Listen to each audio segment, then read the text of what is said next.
And interesting to see that Tara Spider gimmick against the more gothic sort of dark Daphne gimmick. It's a good combination. Yeah, they work well together, definitely. Yeah, I think it's pretty good. Actually, speaking of Taz, did you see he's I don't know if it was a stab with the vintage thing. Did you hear that? Anything? Yes. Yeah. Yeah, sometimes you're funny, Taz. Not all the time, though. Absolutely, he came up with that vintage line, and I think he's been saying that week on week, maybe dreaming of his past job in WWE, but then he does say he's very happy at the moment. Certainly Taz, a very talkative guy on Twitter. You can find him and all the other wrestlers and indeed performers and announcers, everybody in the business now on Twitter. You can go to twitter.com, and indeed PW Tweets is where you'll find all the wrestling tweets, and indeed so much great information there. Moving on, for more TNA Impact news, we had Hogan, who came out and pointed at the same Vince Who sign that he did last week. Of course, it's taped on the same night. And indeed, I'm trying to find the positives here, but this is what I noticed. Certainly, we don't set out to be overly negative. We react to the product as we see it. Yeah, we just say what you see, exactly that. And you can, you need to be live. Why not live? It just every other week just isn't going to work, and it doesn't work. So funny how they just haven't even addressed it. It's just like, oh, we're going live each and every Monday, but really you're not. So seems like another one of those times when they aren't quite sure when they'll be going live yet. Certainly Spike TV had to clear a couple of months worth of TV schedules. I mean, these TV guys, they don't make those schedules overnight. Those things are planned for months in advance, and certainly it did show that Hogan and Bischoff have a bit of stroke on Spike TV. Certainly Bischoff sold that Celebrity Championship Wrestling to a lot of international TV. So then in that TV world, Bischoff certainly has some stroke, and shots of Sting walking down from the balcony. That built the crowd up nicely on this week's Impact. Sting sold big time for RVD as they continue that program. And we had Bischoff saying to Hulk, don't wrestle anymore. At least they're consistent with some of their storylines. And also we had Jarrett. He's not selling this Bischoff talking him down angle very well. He doesn't look comfortable.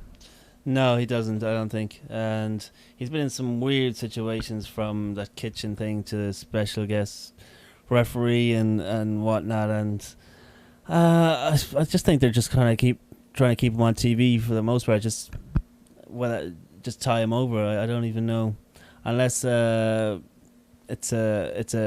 storyline that they're going to develop into something that's pretty worthwhile. But I don't know where it's going. It's a funny one. We're going to have to find out where TNA Impact goes in the next few weeks. They've got that Destination X pay-per-view taking place tonight. And just to cover the remaining events on Impact, we had, of course, more Bischoff in the form of that Mick Foley promo with Mr. Socko back in action as well. And then Shannon Moore saying "Google it, woman" to Christy. And then, of course, as the program drew to a close, it was great to see all those X Division guys, just about anybody they could put that X Division tag on, came into the ring towards the end. You had the Motor City Machine Guns, Kazarian, Amazing Red, Daniels, all those guys that are going to be involved tonight at the Destination X pay-per-view. Yeah, that was refreshing, and just goes to show when you see them all run in like that, you even forget who's on the roster. Like when Kendrick ran in, I was like, geez, where is he? Why isn't he on TV or whatever? And likewise with the some of the tag stuff, like the Motor City Machine Guns and Generation Me, the Young Bucks. We're going to call them the Young Bucks. Yeah, the Young Bucks. And that's good to see them on TV, in fairness. But wrestling is where they should be, not talking, but it has to be done to build the angle. So, I forgot about half those people that when they all came running in from Amazing Red to Kendrick. And more matches with those guys in Impact, and less Bischoff definitely would be good. And still no sign of Jay Lethal. Jay Lethal, where are you? ODB, we've seen you once in how many weeks? 8-12. So ODB I forgot about. Yeah, completely.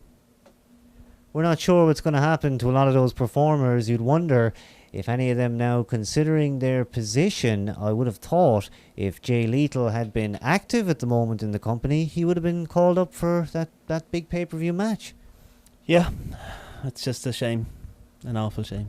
Now, Firesoul86, one of our Justin.tv live chatters, and we do have a few viewers in there at the moment. He would like it to be clear what everyone's position in the company is, because he currently has no idea who does what. Good point. And also, he said he only worked out this week that Bischoff is supposed to be a heel. It's very interesting you say that, because at times Hogan was a heel, but then he was a babyface, and you go back and forth every week. Nobody quite knows who's a babyface or heel. Yeah, I think the problem, and I can see exactly what you mean, is because he's just trying to impress everybody across the board, fan-wise. So if you're working with a heel character and introducing them, you're working with a babyface or whatever, and new people debuting on the show and different matches. He's just trying to put everyone over all the time. So it's hard to tell if he was playing heel or playing, the whole babyface thing. But yeah, totally got that vibe too from Bischoff. Totally. Now, we had a match then at the end, finishing off TNA Impact with Jeff Hardy defeating AJ Styles, who of course was with the Nature Boy Ric Flair, and Abyss as the special enforcer in a non-title match. And plenty of stuff going on after the match as well, leading to Abyss slamming Flair through the entrance ramp. Certainly, at least Rick is getting very active. He's bumping. He's doing what he needs to do. He's not underselling either, doing as much as he can to put over those young stars like Abyss. Yeah, it's good for Flair. He'll do always what's best for whatever company he's working for, and he's taken some nasty bumps in 2 weeks, and probably actually they weren't even 2 weeks when you think about it. If they were just taped, what is it, on the Tuesday from the live one? Yes, it was taped on the same night. So in 2 days, Flair's bumping like a lunatic. It's a good man. Good stuff, Flair. Indeed, that's about all we have on TNA Impact this week here on the Wrestledope podcast at wrestledope.com. Also found live on Sundays at 7 p.m. GMT, 3 p.m. Eastern, and 12 p.m. Pacific Standard Time.